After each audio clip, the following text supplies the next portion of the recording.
الحمد لله الذي لم يتخذ ولدا ولم يكن له شريك في الملك وما كان معه من إله، الذي لا إله إلا هو فلا خالق غيره ولا رب سواه، المستحق لجميع أنواع العبادة، ولذا قضى ألا نعبد إلا إياه، ذلك بأن الله هو الحق وأن ما يدعون من دونه هو الباطل وأن الله هو العلي الكبير.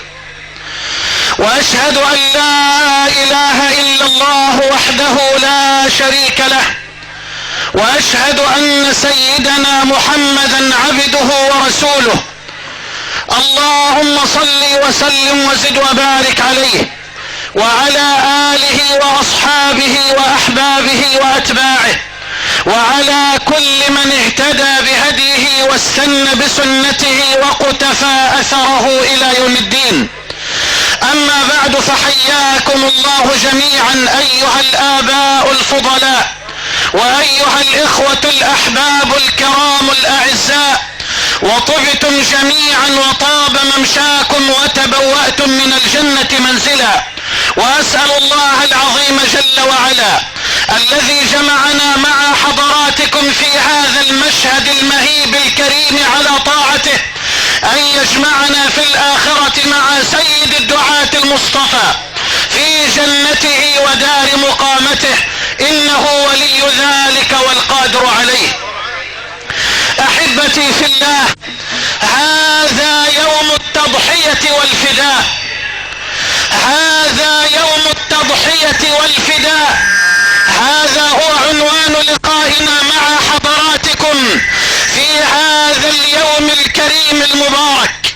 أيها الأحبة الكرام، ما أحوج الأمة في هذه الأيام وفي هذا اليوم العظيم الكريم أن تتعلم هذا الدرس الكبير، أن تتعلم درس التضحية والفداء من خليل الله إبراهيم على نبينا وعليه الصلاة والسلام. إن إبراهيم عليه السلام قد قدم للبشرية كلها أغلى وأعلى دروس التضحية والفداء. نعم أيها المسلمون، إننا اليوم أمام موقف فريد في تاريخ البشرية، إننا أمام موقف من أعظم مواقف الإيمان وأروع وأنبل مشاهد الطاعة وأعظم لحظات الاستسلام والانقياد لله جل وعلا. أيها الأحبة الكرام، تعالوا بنا اليوم لنتعلم من خليل الله إبراهيم هذا الدرس الكبير من دروس التضحية والفداء.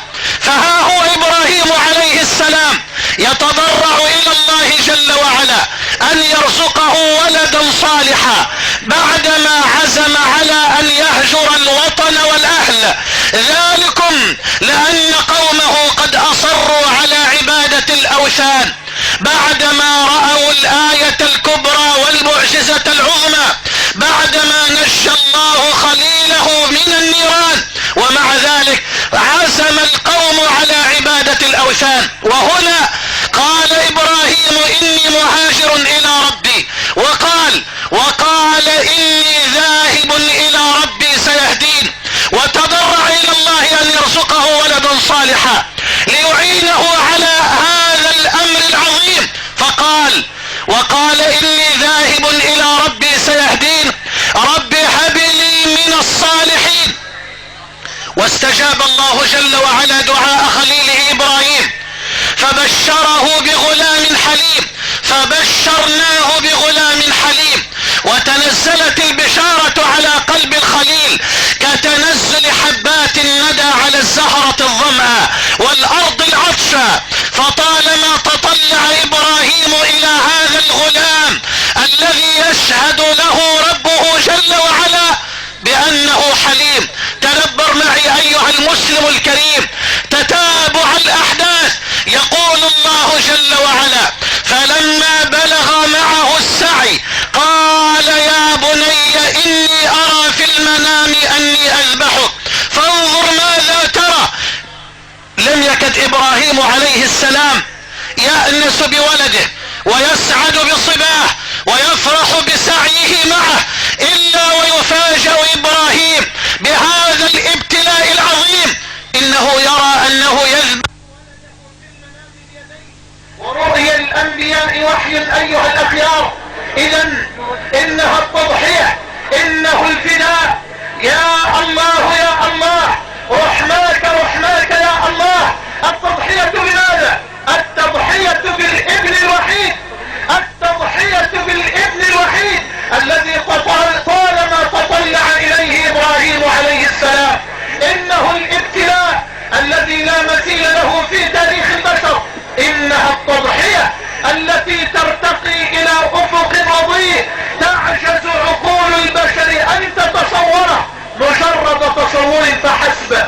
إنه الفداء الذي يجسد نبل الطاعة وحلاوة الإيمان وعظمة الاستسلام لله جل وعلا وبرد اليقين بالله تبارك وتعالى.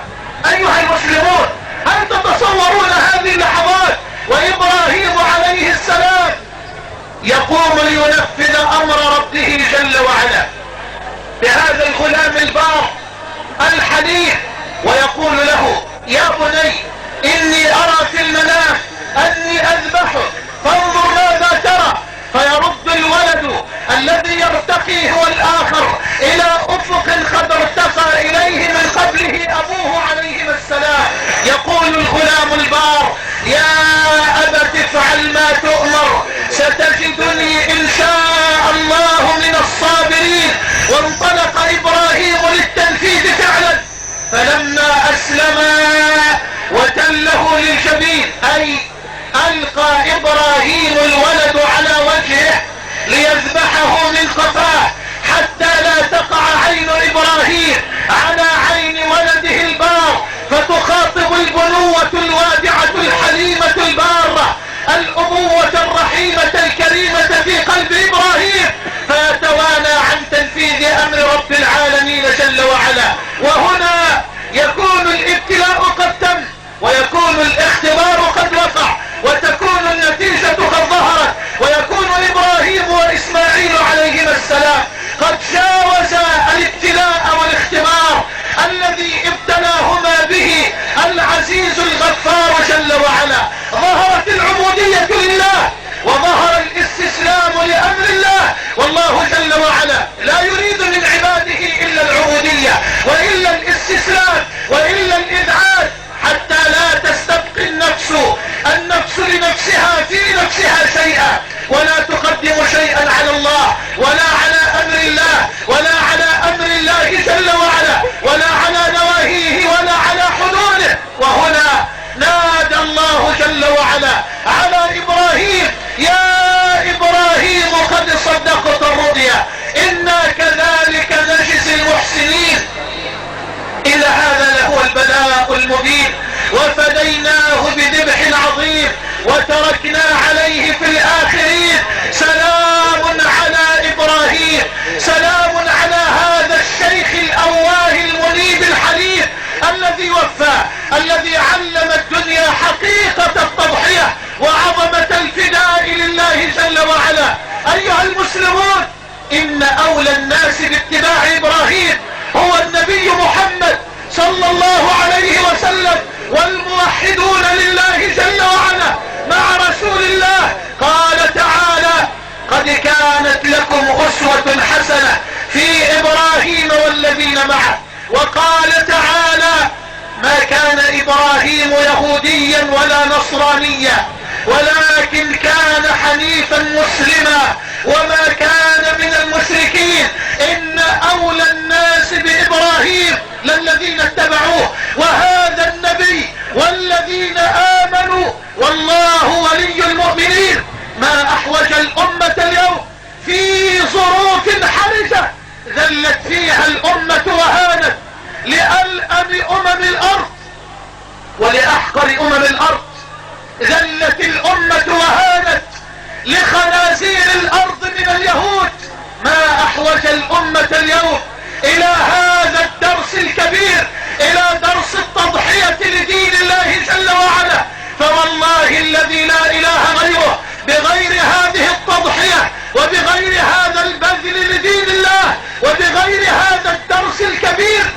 ستظل الأمة ذليلة كثيرة مبعثرة كالغنم في الليلة الشاتية الممطرة، وستبقى الأمة قصعة مستباحة لأذل أمم الأرض ولأحقر أمم الأرض لا سيما ونحن نرى الآن نتنياهو يعلم الأمة التضحية.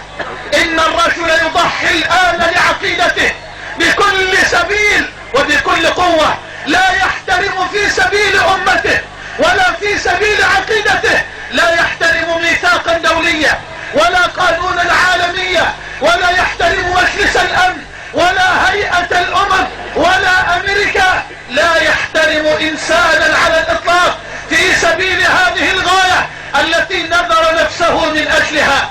إن الرجل يعلم الأمة بكل أسف كيف تكون التضحية، كيف يكون الفداء. فما أحوج الأمة الآن في هذا الظرف الحرج إلى هذا الدرس، إلى درس التضحية لدين الله جل وعلا، إلى درس الفداء لتنصر الأمة عقيدتها، ولتعلم الأمة عظمة هذه العقيدة، ولتعلم أنها عقيدة غالية تحتاج إلى تضحية، تحتاج إلى بذل، تحتاج إلى رشاد، تحتاج إلى عطاء. إننا اليوم أيها المسلمون نريد تضحية من الرجال، نريد تضحية من النساء، نريد تضحية من الصبيان، نريد تضحية من الشباب والفتيات. والله يا إخوة ما تحولت الأمة من رعاة للإبل والغنم إلى سادة وقادة للدول والأمم إلا يوم أن صدقت في إيمانها واعتزت بإسلامها ونصرت دين ربها وضحت لهذه العقيدة ولهذا الدين بكل ما تملك، بأغلى ما تملك، بالنفس والأموال والنساء والأولاد والأوقات والأوطان. ضحت الأمة من قبل بكل شيء. تدبروا معي يا شباب، تدبروا معي يا شباب الإسلام هذه النماذج المشرقة لنتعلم درس التضحية والفداء. هذا أنس بن النضر رضي الله عنه يسمع في غزوة أحد أن رسول الله قد مات وأن رسول الله قد قتل، فيمر على قوم من المسلمين قد ألقوا السلاح من أيديهم، فيقول لهم ما بالكم قد ألقيتم السلاح؟ فقالوا قتل رسول الله صلى الله عليه وسلم. فقال أنس فما تصنعون في الحياة بعد رسول الله؟ قوموا فموتوا على ما مات عليه رسول الله صلى الله عليه وسلم. واندفع أنس بن النضر في صفوف القتال فلقي سعد بن معاذ، فقال أنس يا سعد والله إني لأجد ريح الجنة دون أحد. وانطلق في صفوف القتال فقاتل حتى قتل وما عرفته إلا أخته ببنانه، وبه 89 ما بين طعنة برمح وضربة بسيف ورمية بسهم. وهذا سعد بن الربيع الأنصاري رضي الله عنه. يقول النبي صلى الله عليه وسلم لزيد بن ثابت يا زيد ابحث عن سعد بن الربيع بين القتلى في أحد. يقول النبي لزيد فإن أدركته فأقرئه مني السلام وقل له يقول لك رسول الله كيف تجدك، أي كيف حالك. وانطلق زيد بن ثابت ليبحث عن سعد بن الربيع الأنصاري فوجده في آخر رمق من الحياة، فقال له يا سعد رسول الله صلى الله عليه وسلم يقرئك السلام ويقول لك كيف تجدك، أي كيف حالك. فقال سعد بن الربيع وأسألكم بالله أن تركزوا معي وأن تصبروا أنفسكم قليلا مع هذه القمم الطاهرة السامقة. يقول سعد بن الربيع لزيد بن ثابت وعلى رسول الله وعليك السلام وقل له إني والله لأجد ريح الجنة. ثم التفت سعد وهو يحتضر إلى زيد بن ثابت وقال يا زيد بلغ قومي من الأنصار السلام وقل لهم لا عذر لكم عند الله إن خلص إلى رسول الله مكروه وفيكم عين تطرف. يا شباب، الرجل يفكر في رسول الله في آخر لحظات عمره. لا عذر لكم عند الله إن خلص إلى رسول الله مكروه وفيكم عين تطرف. وهذا عمرو بن الجموح رجل أعرج لا جهاد عليه، أسقط الله عنه الجهاد. يسمع النداء: يا خيل الله اركبي، حي على الجهاد، ويريد أن ينطلق للجهاد في سبيل الله جل وعلا. فيقول أبناؤه الأربعة الذين ما تركوا غزوة مع رسول الله كالأسود، يقولون لأبيهم: يا أبانا، لقد أسقط الله عنك الجهاد ونحن نكفيك. فيبكي عمرو بن الجموح وينطلق إلى النبي صلى الله عليه وسلم ليشتكي لرسول الله، وهو يقول: يا رسول الله، يا رسول الله، إن أبنائي يمنعوني من الخروج للجهاد في سبيل الله، ووالله إني لأريد أن أطأ بعرشتي هذه في الجنة. فيلتفت النبي إلى عمرو ويقول: يا عمرو، أما أنت فقد أسقط الله عنك الجهاد، فقد عذرك الله جل وعلا. ومع ذلك يرى النبي رغبة عارمة في قلب عمرو بن الجموح للجهاد في سبيل الله. فيلتفت النبي إلى أبنائه الأربعة ويقول لهم: لا تمنعوه لعل الله أن يرزقه الشهادة في سبيله. وينطلق عمرو بن الجموح، لا أقول يبحث عن النصر، بل يبحث عن الشهادة في سبيل الله جل وعلا، ويرزقه الله الشهادة في سبيله. صدق الله فصدقه الله جل وعلا. اسمع، يمر عليه النبي بعدما قتل ويقول: والله لكأني أنظر إليك تمشي برجلك في الجنة وهي صحيحة. وهذا عمير بن الحمام يا شباب. عمير بن الحمام شاب كريم مبارك، يسمع النبي في غزوة بدر يقول: قوموا إلى جنة عرضها السماوات والأرض. اي ورب الكعبة يا شباب، إنها جنة عرضها السماوات والأرض. قوموا إلى جنة عرضها السماوات والأرض. فقال عمير بن الحمام: جنة عرضها السماوات والأرض، بخ. فقال النبي صلى الله عليه وسلم: ما يحملك على قولك بخ يا عمير؟ فيقول عمير: لا والله يا رسول الله، إلا أني أرجو الله أن أكون من أهلها. فقال النبي: أنت من أهلها، أنت من أهلها. فأخرج عمير بن الحمام تمرات ليتقوى بهن على القتال، فأكل تمرة ثم قال لنفسه: والله لئن حييت حتى آكل هذه التمرات إنها لحياة طويلة. والله لئن حييت حتى آكل هذه التمرات إنها لحياة طويلة.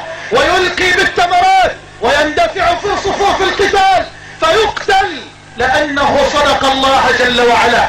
فصدقه الله تبارك وتعالى. يا أيها المسلمون، حتى الصبيان، حتى الأطفال، حتى الغلمان، ضحوا بأنفسهم لله ولدين الله جل وعلا. ومن أروع وأعجب ما قرأت ما رواه البخاري ومسلم من حديث عبد الرحمن بن عوف. أسألكم بالله أن تتدبروا هذا الحديث. قال عبد الرحمن بن عوف: بينما أنا واقف في الصف يوم بدر إذ التفت عن يميني وعن شمالي فرأيت غلامين من الأنصار، غلامين من الأنصار. يقول: فلم آمن بمكانهما، خاف الرجل لوجود هذين الغلامين الصغيرين. يقول عبد الرحمن: فغمزني أحدهما سرا من صاحبه وقال لي: يا عم، هل تعرف أبا جهل؟ فقال له عبد الرحمن: نعم. وماذا تصنع بأبي جهل يا ابن أخي؟ اسمعوا يا شباب وتعلموا يا شباب. يقول عبد الرحمن لهذا الغلام: وماذا تصنع بأبي جهل يا ابن أخي؟ فقال له: لقد سمعت أنه يسب رسول الله صلى الله عليه وسلم، ولقد عاهدت الله إن رأيته أن أقتله أو أموت دونه. يقول عبد الرحمن بن عوف: فتعجبت لذلك. يقول: فغمزني الغلام الآخر وقال لي سرا من صاحبه: يا عم، هل تعرف أبا جهل؟ فقلت: نعم يا ابن أخي. وماذا تصنع بأبي جهل؟ فقال: لقد سمعت أنه يسب رسول الله صلى الله عليه وسلم، ولقد عاهدت الله جل وعلا إن رأيته أن أقتله أو أموت دونه. يقول: فتعجبت والله ما يسرني أني بين رجلين مكانهما. يقول: فنظرت في القوم فرأيت أبا جهل يزول في الناس، فقلت لهما: انظرا هل تريان هذا؟ قال: نعم. قال: هذا صاحبكما الذي تسألان عنه. يقول: فانقض عليه مثل الصقرين فقتله. كبروا الله في يوم التكبير، كبروا الله في يوم التكبير. الله أكبر. غلامان تربى هذا الغلام الكريم هو أخوه في بيت عرفهم كيف تكون التضحية وكيف يكون البذل لدين الله جل وعلا. فانقض عليه مثل الصقرين فقتلاه، وجرى كل منهما إلى النبي صلى الله عليه وسلم، كل يقول: يا رسول الله قتلت أبا جهل، والآخر يقول: يا رسول الله بل أنا الذي قتلت أبا جهل. فقال النبي لهما: هل مسحتما سيفيكما؟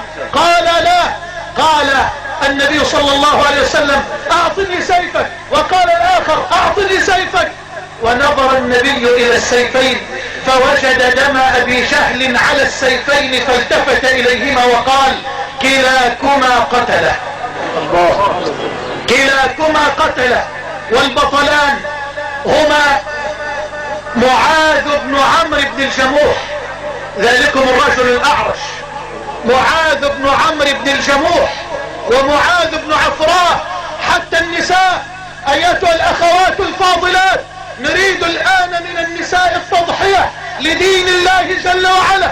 حتى النساء ضحينا لدين الله، فهذه خديجة، وهذه أم ياسر، وهذه سمية أم عمار، وهذه أم عمارة، وهذه أسماء، كلهن وغيرهن قد ضحينا لدين الله جل وعلا. ولا زالت الأمة معطاءة، ولا زالت الأمة ولود، لا زالت الأمة ولود تنجب في كل يوم لهذا الدين من يتمنى أن يبذل نفسه.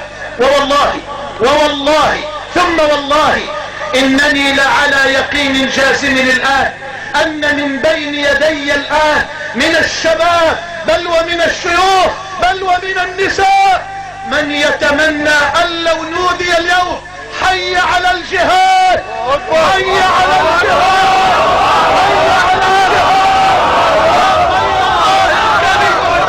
والله الذي لا إله غيره لو تمناها زعيم مسلم واحد ونادى الآن في الأمة الولود، في الأمة المعطاءة، وقال: حي على الجهاد يا خيل الله اركبي، والله لرأينا من شباب الأمة ومن شيوخ الأمة ومن نساء الأمة من ينطلق ليسد بصدره فوهات المدافع ليعلموا كلاب الأرض من اليهود أن محمدا صلى الله عليه وسلم ما خلف بنات ولكن خلف رجالا يتمنون الشهادة في سبيل الله جل وعلا. والله إننا لنتمنى الشهادة في سبيل الله، وأعلم علم اليقين أن من شباب الأمة ومن شيوخ الأمة ومن نساء الأمة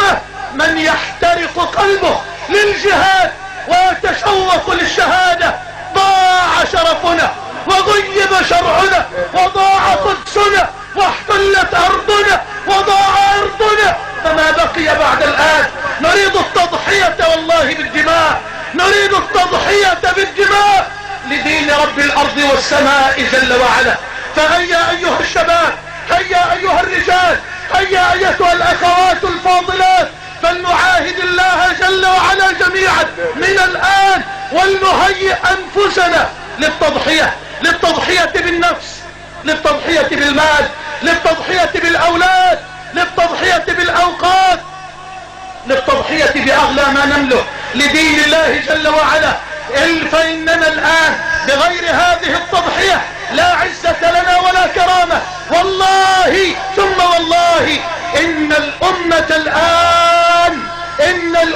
الآن لم يتبقى لها إلا أن تقدم رجالها وشبابها الطاهر الطائع لتضحي ولتنصر عقيدة لا إله إلا الله ولتنصر دين رسول الله.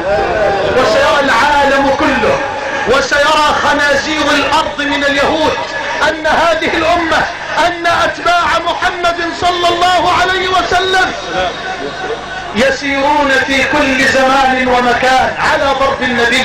منهم من يحاكي خالد بن الوليد، ومن شبابنا الآن من يتطلع إلى سيرة مصعب وإلى سيرة معاذ وإلى سيرة صلاح الدين وإلى سيرة محمد بن مسلمة وإلى سيرة سيف الدين قطز. لا عز للأمة إلا بالجهاد، لا كرامة للأمة إلا بالجهاد، إلا بالتضحية، إلا ببذل الدماء. فهيا أيها المسلمون لنعاهد الله جل وعلا على ذلك. بذلك من مالك تضحية، بذلك من مالك لدين الله تضحية، بذلك من وقتك أيها الشاب لتتعلم دين الله ولتعلم دين الله تضحية. أيتها المسلمة، تربيتك لأولادك على القرآن والسنة وعلى الجهاد في سبيل الله تضحية لدين الله. أيها الطالب المسلم، اجتهادك في مذاكرتك وتفوقك لتنفع أمتك من موقع المسؤولية تضحية لدين الله. أيها المسؤول، أيا كان منصبك وأيا كان موقعك، كرسيك إلى زوال ومنصبك إلى فناء، فوجه الكرسي ليكون قائدا لك إلى جنة رب الأرض والسماء. ضحي بمنصبك لدين الله جل وعلا، لا تستخدم المنصب في تعطيل دين الله أو في الصد عن سبيل الله جل وعلا، فوالله إن الكل إلى زوال ولا يبقى إلا الملك جل جلاله ويبقى وجه ربك ذو الجلال والإكرام. أيها المسلمون، نعاهد الله جل وعلا من الآن على أن ينطلق كل والد من هذا المصلى الكريم ليقول لربه: يا رب، هذا أحب أبنائي إليك قد نظرته لك. ضح اليوم بولد من أولادك لله، قل هذا لله، هذا موقوف لله، ليقرأ القرآن، ليتحرك للدعوة، لينطلق للجهاد بنفسه أو بماله أو بعمره أو بأنفاسه أو بوقته. نريد تضحية، نريد تضحية بالمال، تضحية بالأعمار، تضحية بالأوقات، تضحية بالنساء، تضحية بالأولاد، تضحية لدين الله جل وعلا. وأسأل الله تبارك وتعالى أن ينصر الإسلام وأن يعز المسلمين. اللهم انصر الإسلام، اللهم أعز المسلمين، اللهم مكن لدينك يا رب العالمين، اللهم مكن لدينك يا رب العالمين. اللهم عليك باليهود، اللهم عليك باليهود، اللهم عليك باليهود، اتباع اليهود واخوان اليهود. اللهم مكن لدينك يا ارحم الراحمين. اللهم لا تخرجنا من هذا المكان الا بذنب مغفور وسعي مشكور وتجارة لن تبور برحمتك يا عزيز يا غفور. اللهم اجعل مصر واحة للامن والامان وجميع بلاد المسلمين. اللهم اجعل مصر سخاء رخاء وجميع بلاد المسلمين برحمتك يا ارحم الراحمين. ايها الاحبة الكرام، كل عام وأنتم بخير، وأشهد الله جل وعلا أنني أحبكم جميعا في الله.